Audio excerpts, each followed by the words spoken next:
నమస్తే, welcome to Leo. మనతో ఉన్నారు సీనియర్ జర్నలిస్ట్ కనకదుర్గ వడ్లమణి గారు. మేడం నమస్తే. నమస్తే అండి.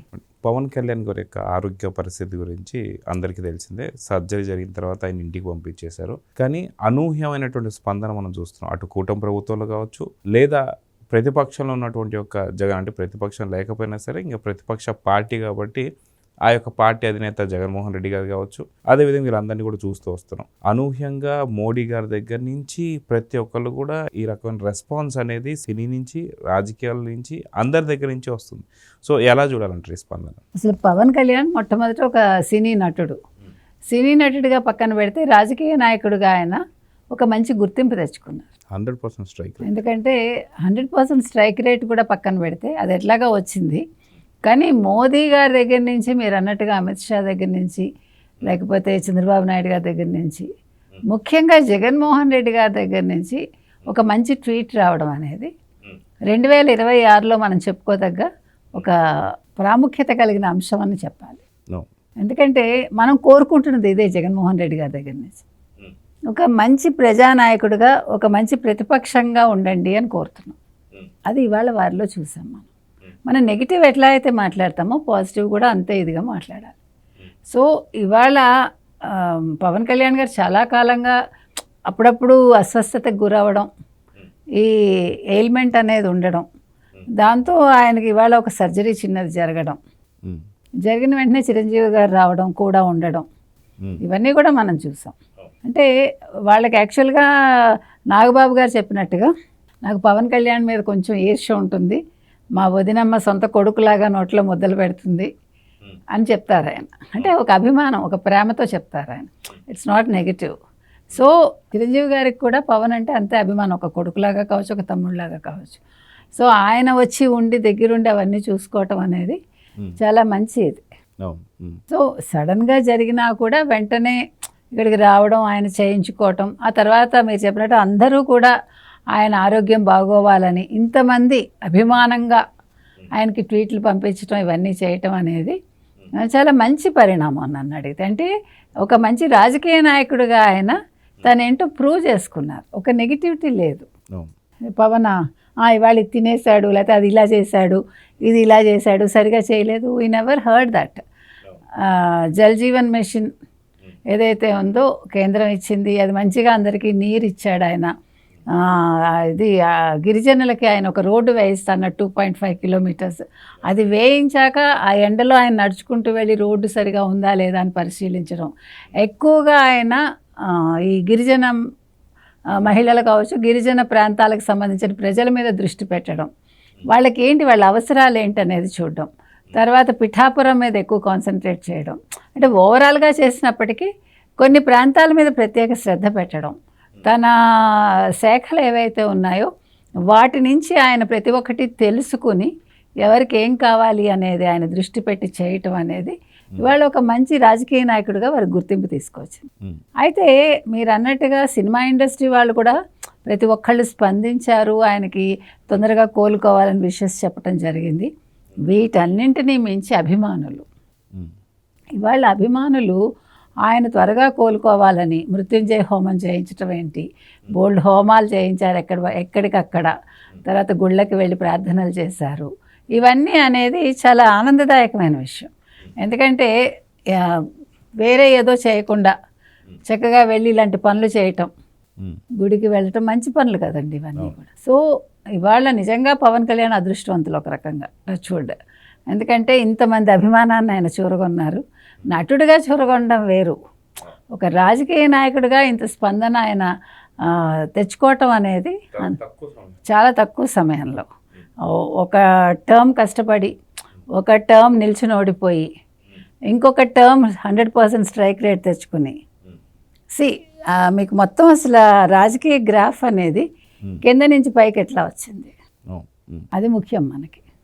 సో ఇది ఇంకా పైకి వెళ్ళాలి, ఆయన ఆయురారోగ్యాలతో ఉండాలని కోరుకుందామండి. అలాగే ప్రతి ఒక్కరి విషెస్ వారికి తప్పకుండా అందుతాయని ఆశిద్దాం. దీనికి సంబంధించి ఇంకొన్ని రకాలంటూ కొన్ని వార్తలు కూడా వస్తున్నాయి. వాస్తవానికి మొన్న లోకేష్ గారు విజయమ్మ గారికి బర్త్డే విషెస్ చెప్పినటువంటి సందర్భంలో వైసీపీ పార్టీ వాళ్ళందరూ కూడా లేదు మీరు జగన్మోహన్ రెడ్డి గారి యొక్క కుటుంబంలో చిచ్చు పెడతానికే ఇలాంటి విషెస్ చెప్పారని చెప్పి మాట్లాడుతున్నారు. కానీ ఇటు జగన్మోహన్ రెడ్డి గారు వచ్చేసి నారా చంద్రబాబు నాయుడు గారికి పుట్టినరోజు శుభాకాంక్షలు చెప్పారు, ఎవరేం మాట్లాడలేదు. అదేవిధంగా చూసుకుంటే పవన్ కళ్యాణ్ గారి హెల్త్ గురించి కూడా ఆయన ట్వీట్ చేశారు, దాని గురించి కూడా ఎవరు అంతా కూడా చాలా పాజిటివ్ తీసుకున్నారు. కానీ ఇక్కడికి వచ్చేసరికి జగన్మోహన్ రెడ్డి గారు వేసినటువంటి ట్వీట్ల పైన వీళ్ళు వైసీపీ వాళ్ళు చర్చించిన తర్వాత చిచ్చు పెట్టాలన్న తర్వాత ఇప్పుడు కొత్త రకమైన చర్చలు స్టార్ట్ అయింది. ఇప్పుడు పవన్ కళ్యాణ్ గారి గురించి స్పందించేసరికి నీకేం అవసరం అని చెప్పి కానీ, లేదా కూటమిలో చిచ్చు పెట్టాలని చెప్పి ఏమన్నా స్పందించావా అని చెప్పేసి కొంత రకమైన చర్చలు అయితే నడుస్తున్నాయి. నిజంగా ఇట్లాంటి చర్చలను ఎలా చూడాలంటారు? ఏమండి, అసలు నెగిటివ్ వద్దండి.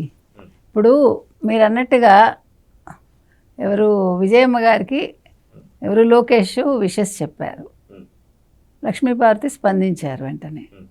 నేను అమ్మమ్మని నాకు ఎప్పుడైనా చెప్పావా నువ్వు, నేను నీ తాతని బతికించుకున్నాను, ఆ భాష విన్నారా? నీ తాతకి సేవ చేశాను. ఓట్ నాన్ సెన్స్ ఇవ్వటం. నీ తాత ఏంటి, ఆయన ఎంత గౌరవం ఇస్తారు. అసలు ఫస్ట్ నాకు నచ్చింది ఏంటంటే ఎన్టీ రామారావు గారు చిన్నపిల్లలకు కూడా మర్యాద ఇస్తారు, మీరు అనే సంబోధిస్తారు.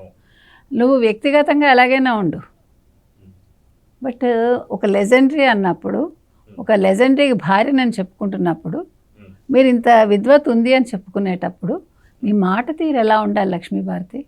అది కాక రాహుకేతులు అని చెప్పి మాట్లాడడం, మీ బతుకులు చెడ అని మాట్లాడడం, అది అని చెప్పి మాట్లాడడం ఏంటి వ్యాఖ్యలు? అంటే ఒకళ్ళని చెప్పారు చాలదా? ఎన్టీ రామారావు గారిని పొట్టను పెట్టుకున్నారు చాలదా మీకు? ఇప్పుడు చంద్రబాబు నాయుడు గారి మీద పడేడుస్తున్నారా? ఇప్పుడు విజయమ్మ గారికి చెప్తే తప్పేంటి? అసలు నువ్వేంటి, నీకు జగన్కి పోలికేంటి? వాట్ నాన్ సెన్స్ అసలు ఎందుకు నీకు? అసలు జగన్ గురించి మీరు పొగుడుతూ ఉంటే చచ్చిపోయిన వారి ఆత్మ దుఃఖిస్తోంది అక్కడ ఎన్టీ రామారావు గారిది కదా. అందుకని లక్ష్మీపార్వతి బయటకు వచ్చి మాట్లాడటం అనేది ఎంత దరిద్రంగా ఉందో, అదేవిధంగా వాళ్ళందరూ వైసీపీ వాళ్ళు మాట్లాడటం అనేది కూడా అంత నీచంగా ఉంది. ఇప్పుడు మీరు ప్రతి దాంట్లోంచి ఒక కుట్ర కోణమో ఒక నెగిటివ్ ఇదో తీయాలి అనుకుంటే మీరు అసలు రాజకీయాల్లో ఉండకండి. You're not fit for politics అన్నమాట. ఎందుకంటే రాజకీయం అనేది ఓన్లీ రాజకీయాల వరకే ఉండాలి, వ్యక్తిగతాల వరకు వెళ్ళకూడదు. ఇప్పుడు మరి అలా అనుకుంటే మీరు అన్నారు జగన్మోహన్ రెడ్డి చంద్రబాబు నాయుడు గారికి విషెస్ చెప్పారు, ఎస్ వీఆర్ వెల్కమింగ్ ఇట్. మరి దాని గురించి అయితే ఎవరు కూడా మీరు లోకేష్ గారికో లేదా భువనేశ్వరమ్మ గారికో వీళ్ళ మంది చిచ్చు పడుతున్నారు ఎవరు అనలేదు, అన్నారు కూడా. అంత కుసంస్కారం ఎవరికి లేదు. ఇప్పుడు మనం సంస్కారవంతంగా ఉంటే మనకు అసలు అలాంటి ఆలోచన రాదు. బాబాలే మనం ఏమనుకుంటున్నాం ఇవాళ, జగన్మోహన్ రెడ్డిని మనం ఇవాళ మెచ్చుకోవాలండి, జగన్మోహన్ రెడ్డి దగ్గర నుంచి మనం కోరుకున్న మార్పు ఇదేని ఇవాళ వచ్చింది, we have to appreciate Jaganmohan Reddy అని అంటున్నాం. అదేవిధంగా పవన్ కళ్యాణ్ కోలుకోవాలని వారు పెట్టినప్పుడు కూడా మనం అదే అన్నాం. అంటే మనం ప్రతి దాంట్లోంచి ఒక పాజిటివ్ ఇది ఒక మంచిని కోరుకుంటాం మనం. అది అవతల వ్యక్తి పగవాడైనా కూడా ఇలా ఉండకూడదు, పగ అనేది ఉండకూడదు, రాజకీయం వరకే మాట్లాడాలి అని మనం కోరుకుంటున్నాం. కాబట్టి ఇవాళ లోకేష్ విషయంలో కావచ్చు, మరొకళ్ళ విషయంలో కావచ్చు, వీళ్ళు నీచంగా మాట్లాడటం అనేది వాళ్ళ ఏమనాలి బుద్ధి ఏ రకంగా ఉంది అంటే వాళ్ళ బుద్ధి బురదలోనే ఉంది సుమా అనేది మనకు అర్థమవుతుంది. సో మామూలుగా అజ్ఞానులు అలాగే ఉంటారు. నిజంగా జ్ఞానవంతులు ఏం చేస్తారు, ఏది ఉన్నా కూడా అందులోంచి సరే ఇందులో మంచిగా తీసుకుందాం మనం. ఇవాళ జగన్మోహన్ రెడ్డి ఇలా చెప్పటం అనేది మనం ఆశిస్తున్నది ఇదే, ఇది నెరవేరింది. అలాగే భవిష్యత్తులో కూడా జగన్మోహన్ రెడ్డి చెడు వైపు వెళ్లకుండా మంచి మాటలు మాట్లాడాలి, మంచి రాజకీయం చేయాలి అనేది అందరూ కోరుకుంటున్నారు. అలాగే పవన్ కళ్యాణ్ విషయంలో కూడా ప్రతి ఒక్కళ్ళు ఈయన ఇంకా మంచి రాజకీయ నాయకుడిగా ఇంకా ఇంకా ఎదగాలి, మంచి ఆరోగ్యంగా ఉండాలి అని ఆశీర్వదిస్తున్నారు. సో చూద్దామని ఖచ్చితంగా మీరు అన్నట్టుగా పూర్తి దేశవ్యాప్తంగా ఉన్నటువంటి ఒక రాజకీయ నాయకులు కావచ్చు, సినీ ప్రముఖులు కావచ్చు, ప్రతి ఒక్కరు కూడా స్పీడ్గా రికవరీ కావాలని చెప్పి కోరుకుంటున్నారు. మన లియో ఛానల్ తరఫున కూడా పవన్ కళ్యాణ్ గారు అతి తొందరలో మెరుగైనటువంటి యొక్క హెల్త్తో బయటికి రావాలని అయితే కోరుకుందాం. నమస్తే. నమస్తే. Please subscribe to Leo News for more videos.